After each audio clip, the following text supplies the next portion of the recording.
নমস্কার বন্ধুরা, কেমন আছেন সবাই? আশা করি ভালো আছেন। আমাদের রিসার্চ ফ্যামিলি কিচেনের তরফ থেকে স্বাগত জানিয়ে আজকে আমি ফুলকপি পোস্ত বানাবো। এখানে দুটো ফুলকপি নিয়েছি। দুটো ফুলকপিকে ভালো করে ফুলকপির ডাঁটাটার খোসা ছাড়িয়ে আমি প্রথমে কেটে নিচ্ছি। বন্ধুরা, ভিডিওটা খুবই ছোট, পুরোটা দেখবেন। ভালো লাগলে একটা লাইক করবেন, কমেন্ট করবেন, আর আমাদের চ্যানেলটাকে সাবস্ক্রাইব করে আমার পাশে থাকবেন। ফুলকপিকে ছোট ছোট করে কেটে 1 ঘন্টার জন্য নুন জলে ভিজিয়ে রাখছি। ফুলকপিগুলোকে 2-3 বার জল দিয়ে ভালো করে ধুয়ে নিয়েছি। এখানে কড়াইয়ের মধ্যে সর্ষের তেল নিয়েছি। সর্ষের তেলের মধ্যে ফুলকপিগুলোকে আমি শুধু নুন দিয়ে ভেজে নিচ্ছি।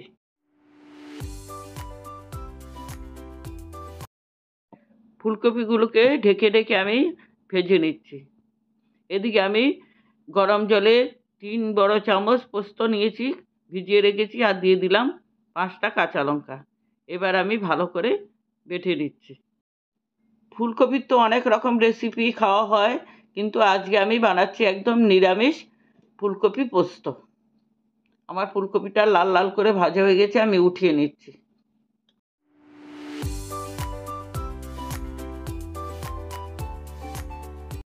আরেক ব্যাচ ফুলকপিকেও ভেজে নিচ্ছি।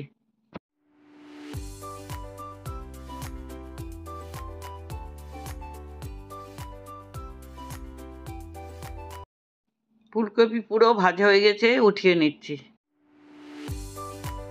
দুটো আলু নিয়েছি, আলুকেও আমি ভালোভাবে লাল লাল করে ভেজে নিচ্ছি। বন্ধুরা, ফুলকপির তো অনেক রকম রেসিপি খেয়েছেন, একবার হলো এই ফুলকপি পোস্ত একবার খেয়ে দেখতে পারেন, আপনাদের নিশ্চয়ই ভালো লাগবে। পোস্তটাকে আমি মিক্সিতে ভালো করে বেটে নিয়ে এসেছি। এদিকে আমার আলুটা ভাজা হয়ে গেছে, আলুটাকে উঠিয়ে নিচ্ছি। ফুলকপি আলু ভেজে উঠিয়ে নেওয়ার পর ওই তেলের মধ্যে আমি আরেকটু তেল দিলাম। এবার ফোড়নে দিচ্ছি 5 ফোড়ন, দিচ্ছি একটা তেজপাতা, আর এবার আমি দিয়ে দেবো একটা কুচনো টমেটো। কারণ কোনো মশলাপাতি দেওয়া হচ্ছে না, সেই জন্য একটু টমেটো দিচ্ছি, আর অন্য কোনো মশলা দেব না।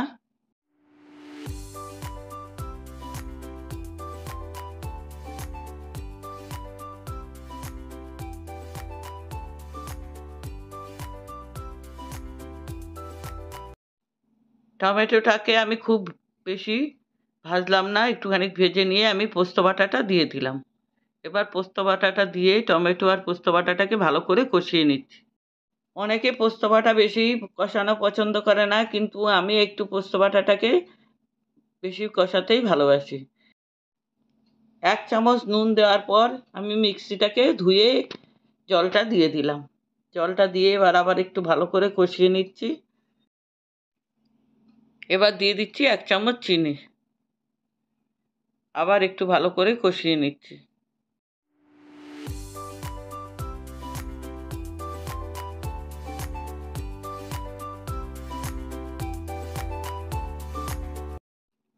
পোস্তটা কষানো হয়ে যাওয়ার পর আমি ভেজে রাখা আলু আর ফুলকপিটাকে দিয়ে দিচ্ছি, দিয়ে আরেকবার একটু কষিয়ে নিচ্ছি।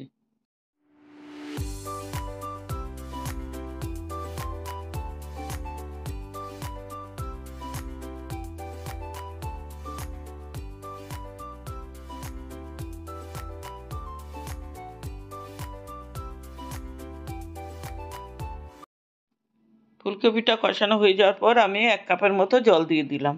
খুব বেশি জল দিচ্ছি না, কারণ ফুলকপি আলু আগেই ভাজা হয়ে গেছে, সিদ্ধ হয়ে গেছে।